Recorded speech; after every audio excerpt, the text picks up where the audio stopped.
6 relating to health care and declaring an emergency. Senator Gelser. Thank you, Mr. President.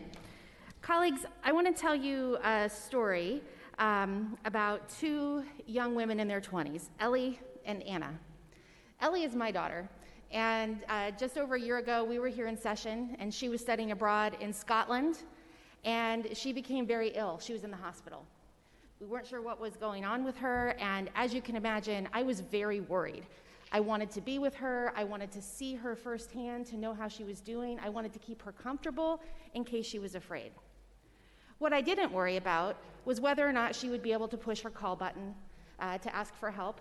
I wasn't worried about whether or not she would be able to understand the papers that were in front of her that she was being asked to sign. I wasn't worried about her ability to be able to describe her symptoms or her ability to be able to follow the directions when she left the hospital by comprehending them. I missed her. I wanted to see her. I was worried, but I was worried about the normal mother things. She was 20. Anna is in a hospital right now in Central Oregon. She's 27. She has developmental disabilities. Last month, she was taken to the hospital. She was spiking a fever. She had other symptoms not related to COVID. She was admitted to the hospital, and she was unable to have a caregiver or her parent come with her.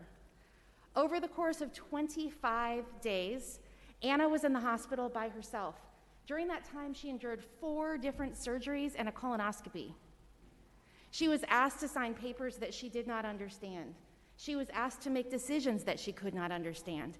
And when her parents would connect in via FaceTime, Anna would be crying and saying that she was scared and she didn't understand why her parents couldn't be there to help her.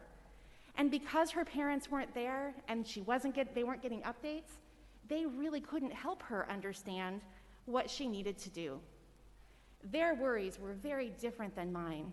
It wasn't about seeing her, it wasn't about sitting next to her bed, it wasn't about holding her hand, it was about facilitating care. Now, there's another person that we heard from in the debate about Senate Bill 1606. Her name is Christine.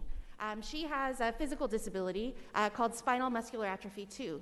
She got meningitis a couple of months ago after the pandemic struck. She went to the hospital. She was at OHSU. Her body, she can move one finger on her body.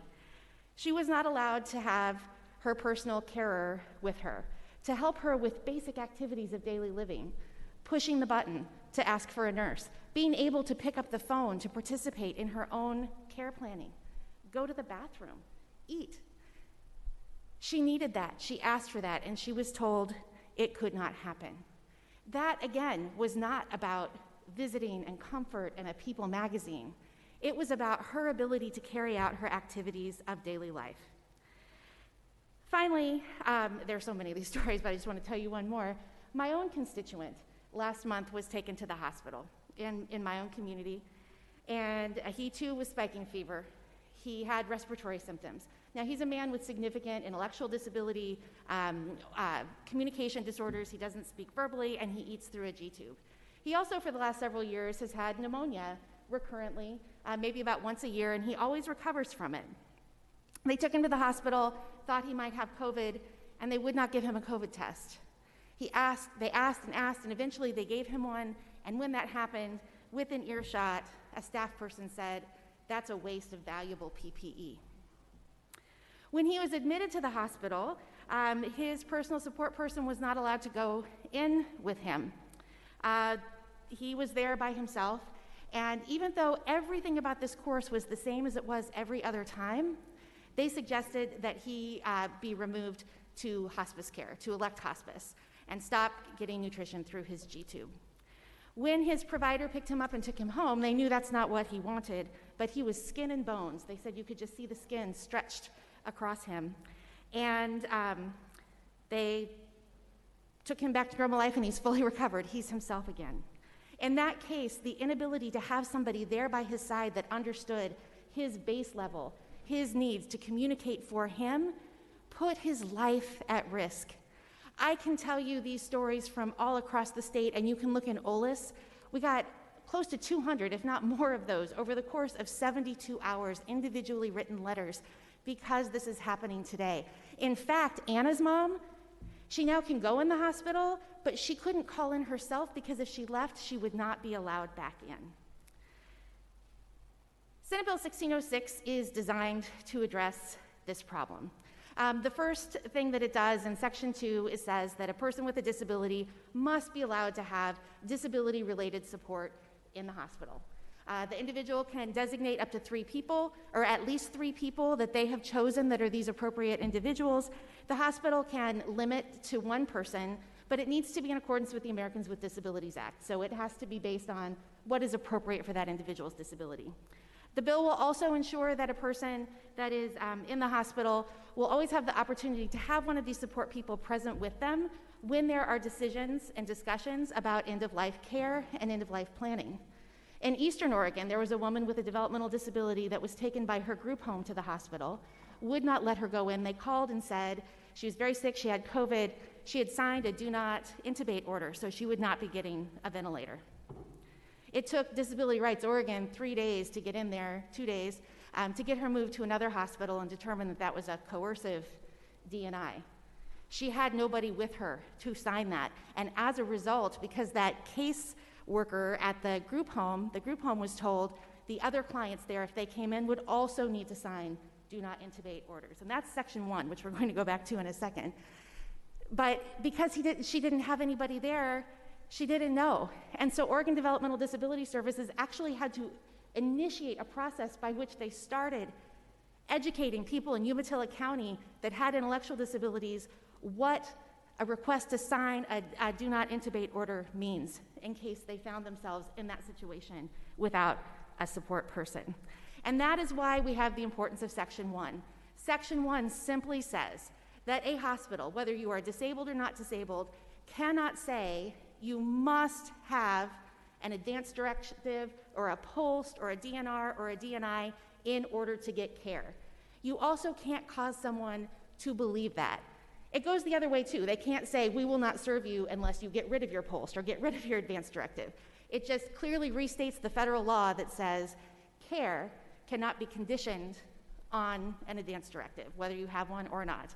And you also cannot be discriminated against in any other way because of the existence or non-existence of one of these documents. I want to be very clear.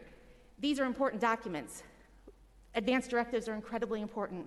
We want our hospitals and our doctors to continue to have these important planning decisions with their individuals. And that is very clear, and I want to make that very clear on the record. Saying, let's talk about what you would like to have happen at the end of life is very different than saying, I will not admit you unless you sign one, or you can't have your support person come in to help you unless you sign a do not intubate order. That is what Section 1 addresses.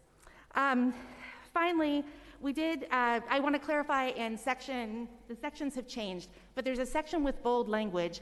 In our current law, when a decision is made for a person who is incapacitated to withdraw life-saving measures, there's a process that you go through. That includes contacting the case manager at DHS if the person has one.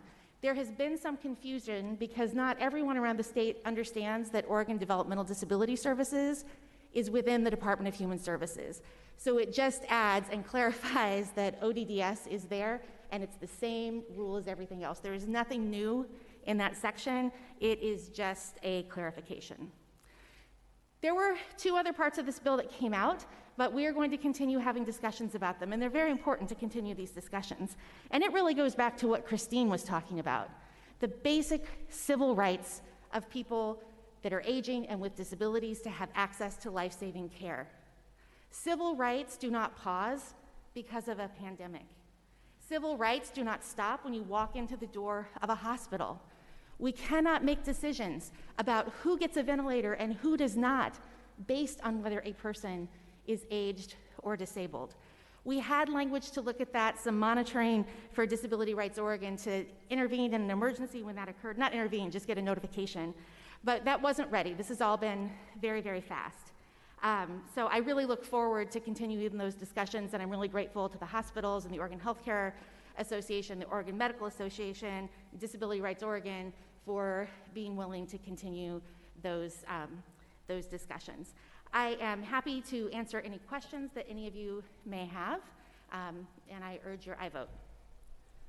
Discussion of the measure. Senator Gelser, do you have a closing? Just briefly, because I didn't get to finish. I wanted to say thank you. I know that it is a little bit of a miracle that we got to have this bill on the floor. It did not start out on the list.